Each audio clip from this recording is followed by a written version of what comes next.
For the latest in strategic affairs, subscribe to our YouTube channel. Click the bell icon for updates. Hello and welcome to the Gist on Strat News Global.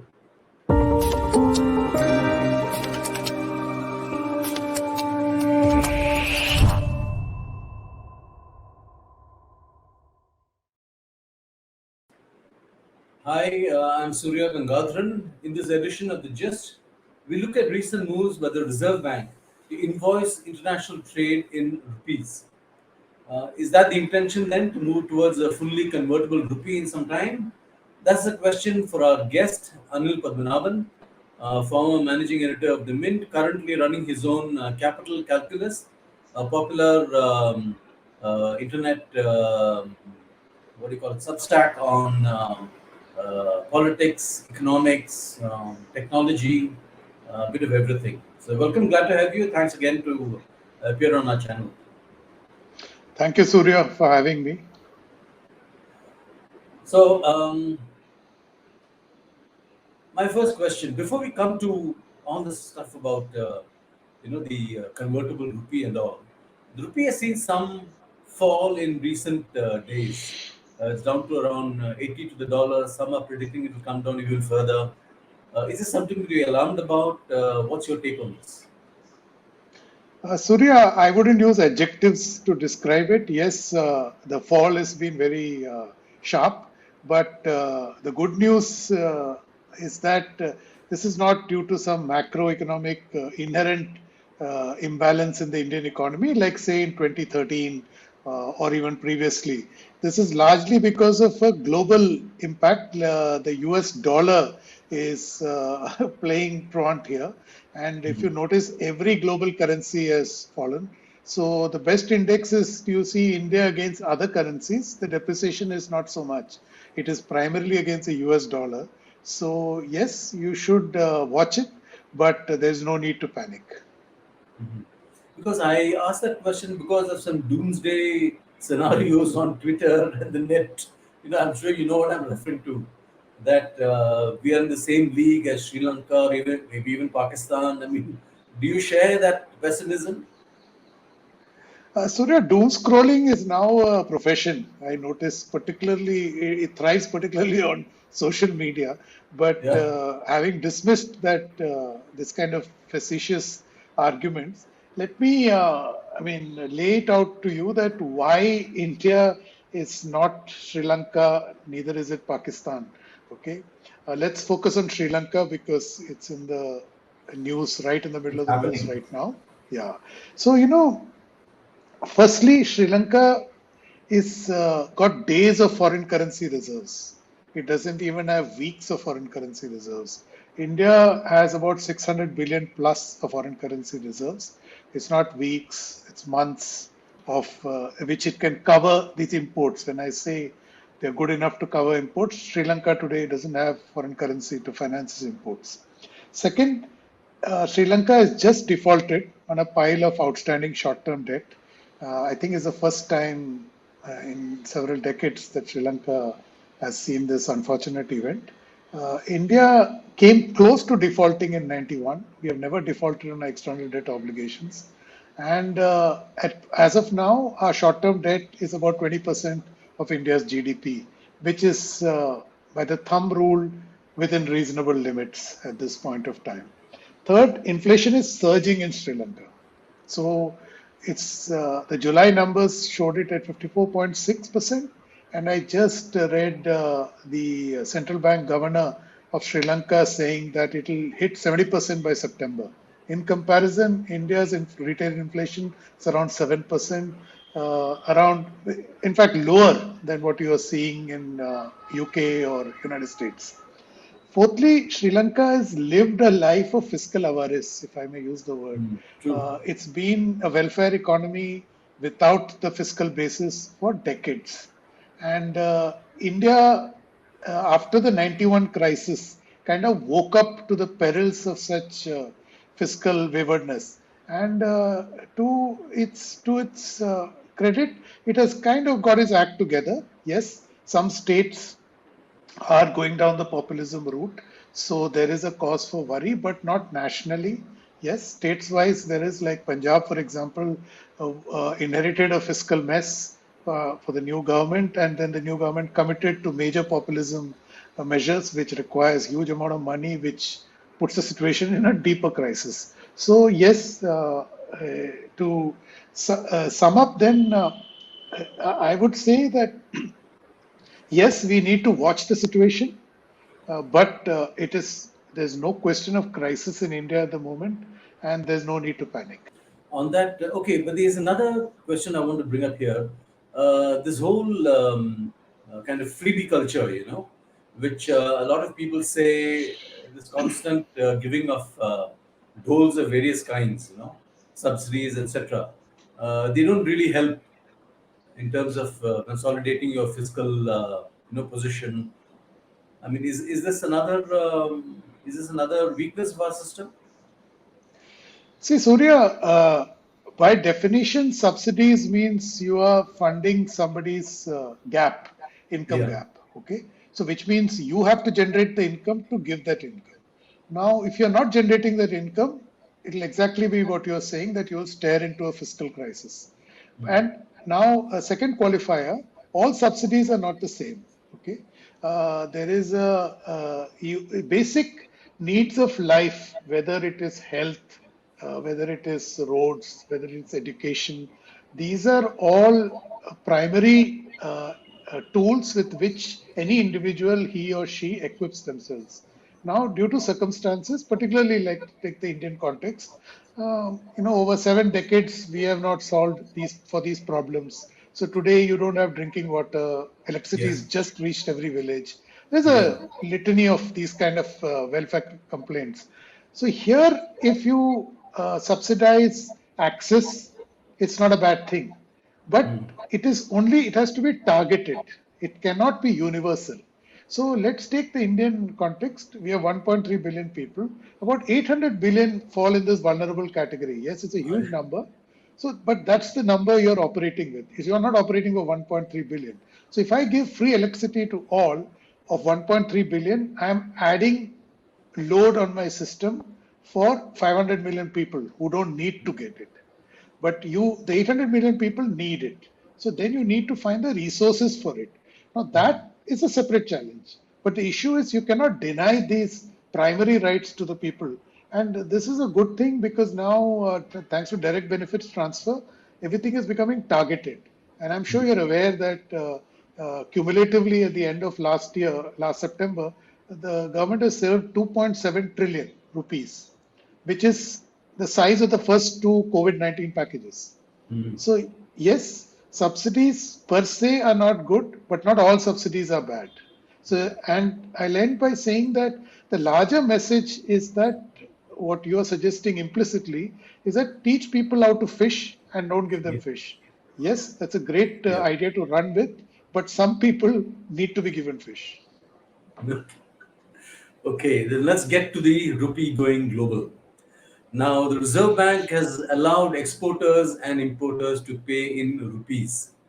So, just breaking it down for our viewers, until now, payment was being made in US dollars. Is that correct? That's correct, Surya. Mostly, about 90% plus are invoiced in dollars, which means you either pay or you buy in dollars. Now, let Okay. me just unpack this for you because the way it works is, say I'm buying, some importer from India is importing goods from, say, Germany. Now, they enter into a deal, and then the German company invoices the Indian company, right? So now, how do I pay? You can either pay in franc, or the more acceptable international currency is a dollar, which means minute you pay in dollar, it goes through some global banking chain, mostly in the United States, and it's routed through there, and there wherein you maintain, your importer in India maintains an account in that bank, in that foreign bank. So the money shifts from his account to this other German company's account, and that's how it's routed. Now, if you do invoicing in rupees, this entire chain I described to you goes out of the window Yeah. because you are then buying and selling in rupees. So what happens? Who the risk earlier, when you were doing it in dollar, the risk was borne by the importer in India. So they had to hedge. Say you strike a deal at say 70 rupees a dollar, like in current circumstance, it drops to 80 rupees a dollar, which means You pay you that. got to take a hit of 10 rupees, right? So which means you hedge. The professional way is to hedge it. You don't take that kind of risk. Commercially, you do not take that risk.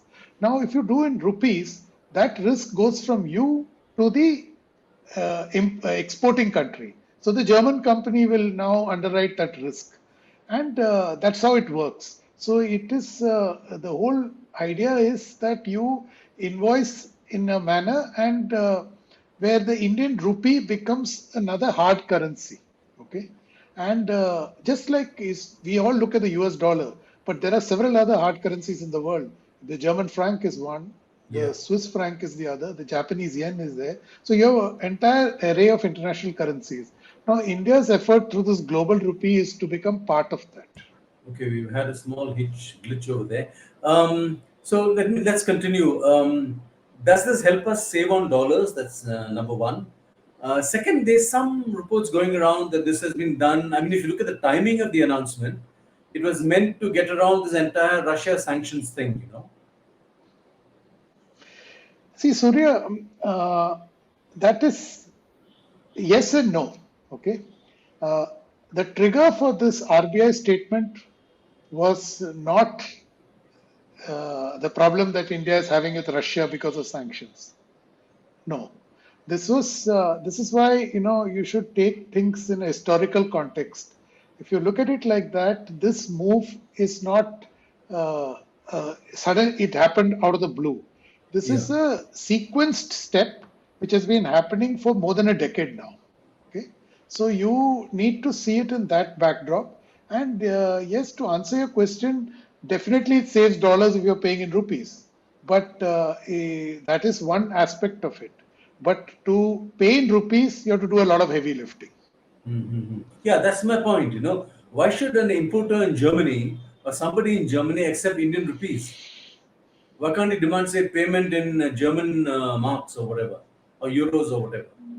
See, there can be many reasons. One is, the dollar has become a very volatile currency because of its US economy's internal problems. And so it makes sense to have a alternate currency of trade so that the volatile risks don't translate to your commercial transactions. The other is that, uh, there can be India can make a case. It's like why would anybody want to invest in India, right? Because one, you have a market. Second, India is now improving the ease of doing business. I mean, right now it's a mess, but the union government may have got its act right. But what Manish Agarwal famously says, regulatory cholesterol at the state level is a disaster. Yeah. So if you have to invest, if they have to invest in India, you need to get this regulatory cholesterol out of the way. Okay. Same way, in the rupee acceptability requires you to do several things for that person to have that confidence to actually buy in rupees because it eases a lot of issues, particularly when you're looking at real-time cross-border transactions. Right now, cross-border transactions have a very complex execution and delivery because it, like I explained, goes through several routes. But if you were to do it in a rupee and if you use central bank digital currency, then you're doing a real-time settlement. So this transaction we discussed hypothetically between Germany, a German exporter and Indian importer, could be settled using a CBDC of both countries in like we do a UPI transaction. So done. So there is no delay in payment. The risk is minimized because it's an instant payment. So there is no question of currency floating around. So there are many ways of looking at this. There are advantages and disadvantages. But the rupee stays in India or it goes out? See, physically nothing moves. Okay. It's like say I pay you in dollars if you are living in New York.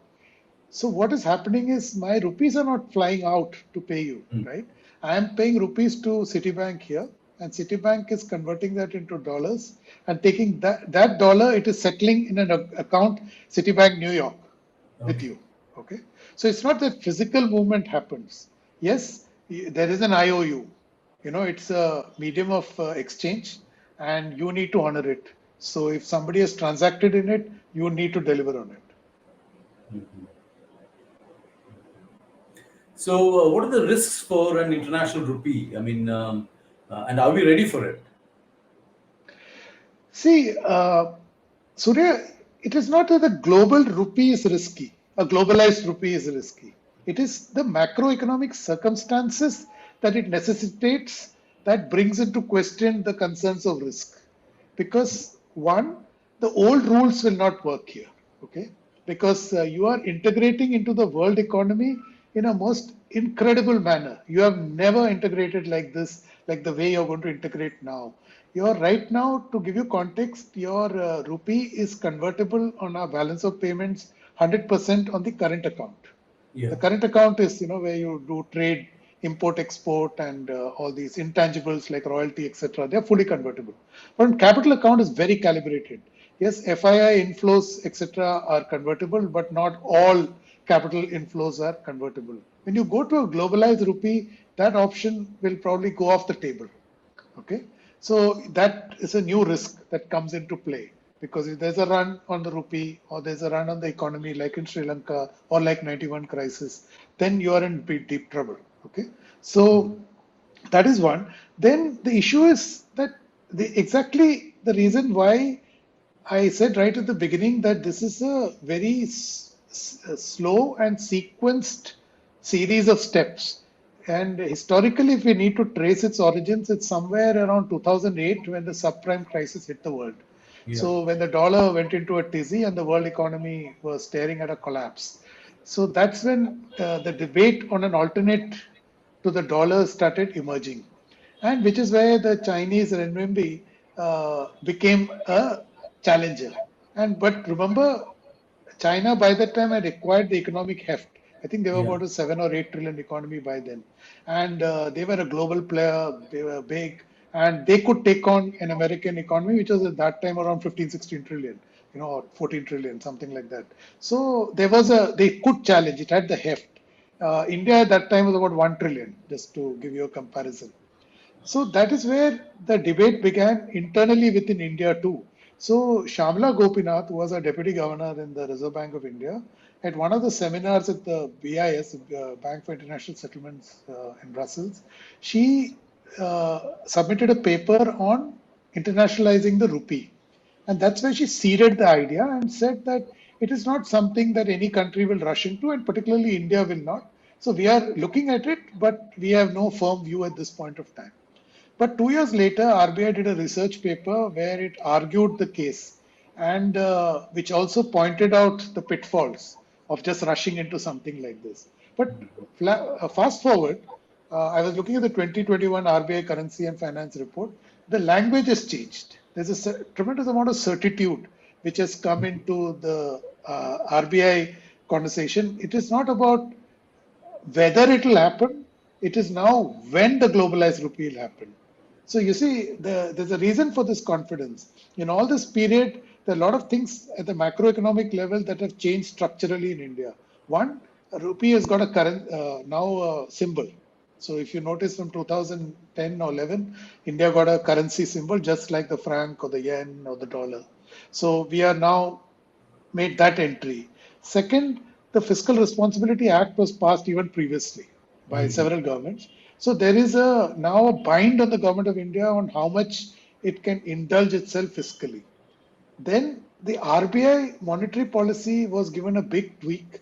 First, an MPC was set up, and then it was given a one single objective of flexible inflation targeting. It was very transparent process. So overall, you suddenly put these very key macroeconomic blocks, which are basic prerequisites when you make such a when you become a global player. Forget about becoming a globalized rupee.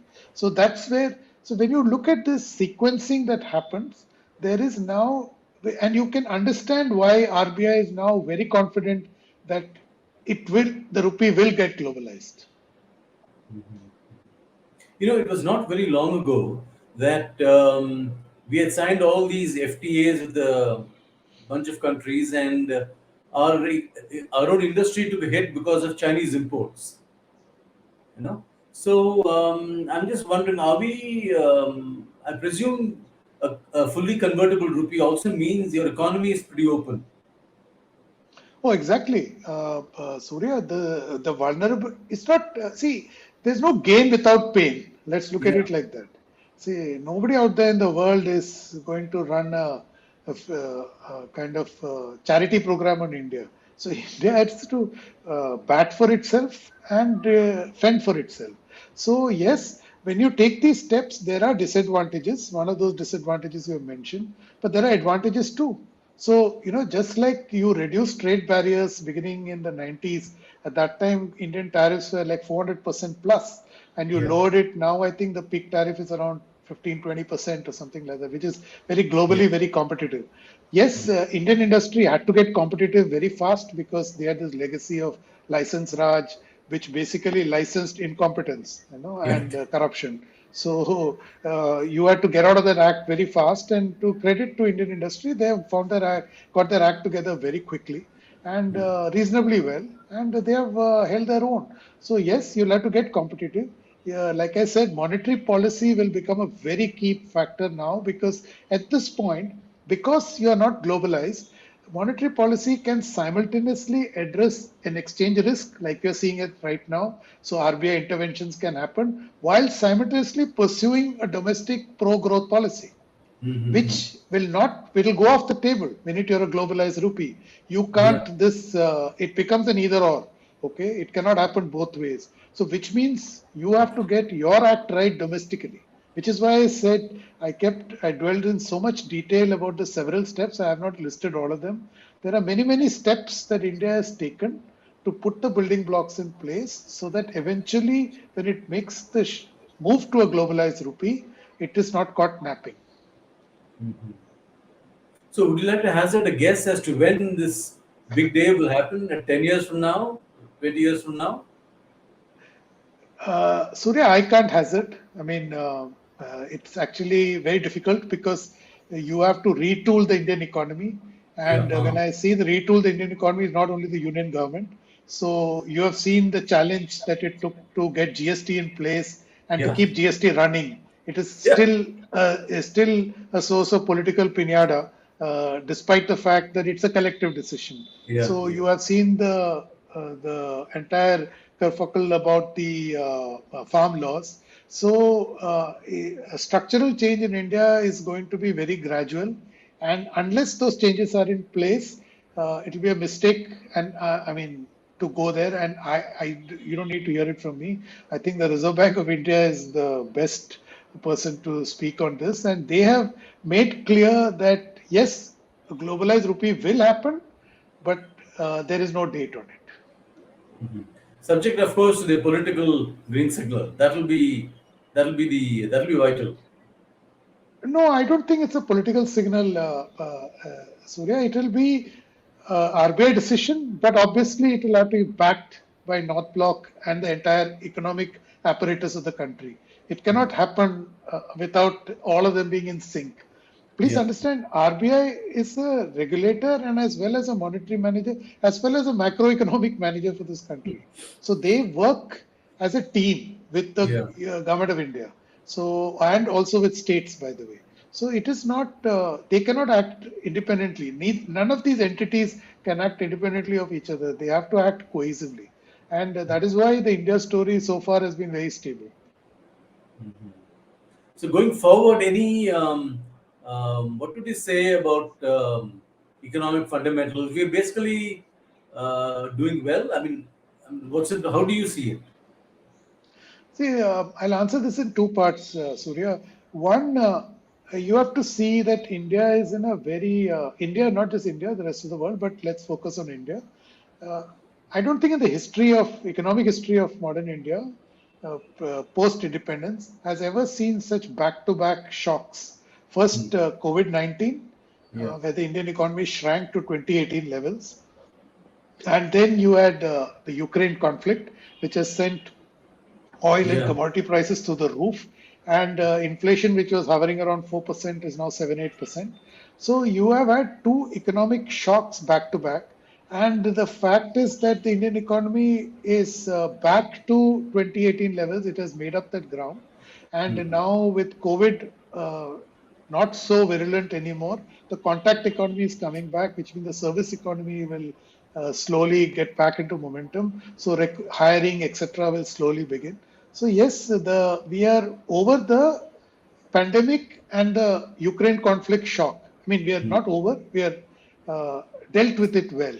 Now, your question is about the future. The future, I think, I mean, I'll put my neck on the line here. I frankly believe India's best is yet to come, but it is not for, it is yes in India's potential, but it's also acknowledging the fact that we have got things so low in India. I mean, you don't have drinking water, you don't have roads, you don't have schools, you don't have education, you don't have literacy. So everything is at the bottom. So things can only improve from here. And the digital economy to me is the big breath of fresh air that has been very transformative. And that transformation has just begun. So as the digital economy expands, I think India's fortunes will expand. This is, of course, assuming ceteris paribus that no more Ukraine conflicts, and Yeah. India doesn't get into any fresh escalations with either of our two belligerent neighbors. So, I mean, I'm assuming all of those things. If there is no other economic shock, India's best is yet to come. Aim to that, and let's hope things work out. Anil, thanks very much for that insight and that perspective. Glad to have opened this debate with you. Thanks very much. And for those of you who have been following this conversation, do subscribe to our YouTube channel. Follow us on social media, Twitter and Instagram. Thank you and good night.